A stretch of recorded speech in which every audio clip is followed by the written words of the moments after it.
જય શ્રી કૃષ્ણ મિત્રો જેઠ મહિનામાં આવતી સુદ પક્ષની એકાદશી એટલે કે નિર્જલા એકાદશી, તેને ભીમ અગિયારસની કથા વાર્તા પણ કહી શકાય। મિત્રો, આજે આપણે નિર્જલા એકાદશીની વ્રત કથા કહેવા જઈ રહ્યા છીએ।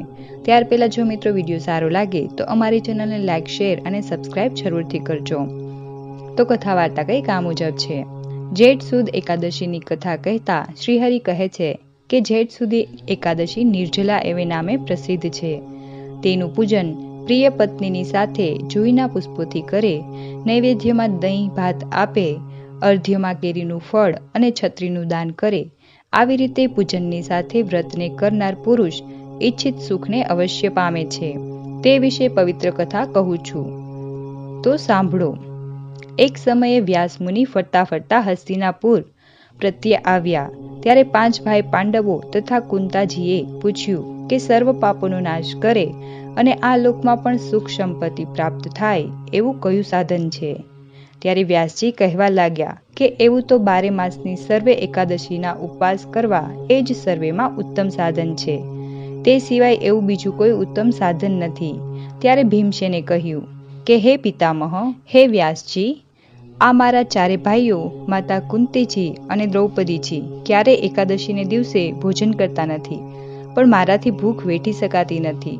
તેથી વગર ઉપવાસે એકાદશીનું ફળ મળે તેવો કોઈ ઉપાય બતાવો।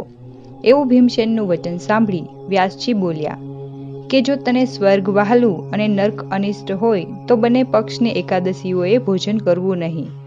ભીમસેને કહ્યું, હે પિતામહ, દિવસમાં 1 વખત ભોજન પર રહેવા હું અસમર્થ છું, તો પછી બંને વખત ઉપવાસ કેમ કરી શકું? કારણ કે મારા પેટમાં વૃક નામનો અગ્નિ છે, જેથી ખાધા વગર રહી શકાય તેમ નથી। જેથી કોઈ એવો ઉપવાસ કહો કે મારું કલ્યાણ થાય। ત્યારે વ્યાસજીએ કહ્યું કે હે ભીમ, મનુસ્મૃતિ અને વેદમાં કહેલા ધર્મો તે સાંભળ્યા, તે સઘળા આ કળિયુગમાં પાળી શકાય તેવા નથી। તેથી ઓછા ખર્ચમાં સુખેથી થઈ શકે તેવું વ્રત સાંભળ। 2 પક્ષની એકાદશીઓને દિવસે નિરાહાર રહે છે, તેને નરક ભોગવવું પડતું નથી। આવા વચનો સાંભળી ભીમ ભયથી કહેવા લાગ્યો કે હે પિતામહ, ઉપવાસ કર્યા વગર ઘણું ફળ થતું હોય તેવું વ્રત મને કહો। વ્યાસજીએ કહ્યું, જેઠ સુદ એકાદશીનું પ્રયત્નપૂર્વક વ્રત કરવું, તેમાં સ્નાન અને આચમન સિવાય જળનો સંબંધ રાખવો નહીં। જે માણસ એકાદશીના સૂર્યોદયથી 12ના સૂર્યોદય સુધી જલપાન પણ કરતો નથી, તેને પ્રયત્ન વિના સઘળી એકાદશીનું ફળ મળે છે। 12ને દિવસે પ્રાતઃકાળે સ્નાન કરી બ્રાહ્મણને વિધિથી જળ અને સુવર્ણ આપી ભોજન કરાવ્યા પછી નિયમથી પોતે ભોજન કરવું। હે ભીમસેન, વિધિથી એકાદશીનું વ્રત કરવાથી આખા વર્ષની સઘળી એકાદશીનું ફળ પ્રાપ્ત થાય છે। આ વાત સાક્ષાત નારાયણે મને કહેલી છે। જેઠ સુદ એકાદશીએ નિર્જળ વ્રત કરવાથી સઘળા તીર્થની યાત્રા, દાનથી પણ અધિક ફળ મળે છે। ધન ધાન્ય પુત્ર એ બધાને આપનારી છે। એકાદશીને દિવસે નિર્જળ ઉપવાસ કરવાથી કાળા યમદૂતોના દર્શન થતા નથી, પણ પીળા વસ્ત્ર પહેરનારા, ચક્રને ધારણ કરનારા વિષ્ણુદૂતો આવે છે। હે જન્મેજય, એવા વ્યાસજીના વચનો સાંભળી એકાદશીને દિવસે પાંડવો સહિત ભીમસેને પણ નિર્જળ વ્રત કર્યું। તેથી આ એકાદશી ભીમ અગિયારસ નામથી પ્રસિદ્ધ થયેલી છે। હે દેવેશ, સ્ત્રી અથવા પુરુષ જે કોઈ આ એકાદશીનું વ્રત કરે, તેના મેરુ પર્વત જેવડા મોટા મોટા પાપો પણ બળીને ભસ્મ થઈ જાય છે। પોતાની શક્તિ પ્રમાણે વસ્ત્ર વડે વીંટેલા અને તેમાં થોડું સુવર્ણ નાખી જળકુંભનું સુપાત્ર બ્રાહ્મણને દાન કરવું। આ દિવસે કરેલું દાન, જપ, હોમ બધું જ અક્ષય થાય છે, એમ શ્રી કૃષ્ણએ કહ્યું છે।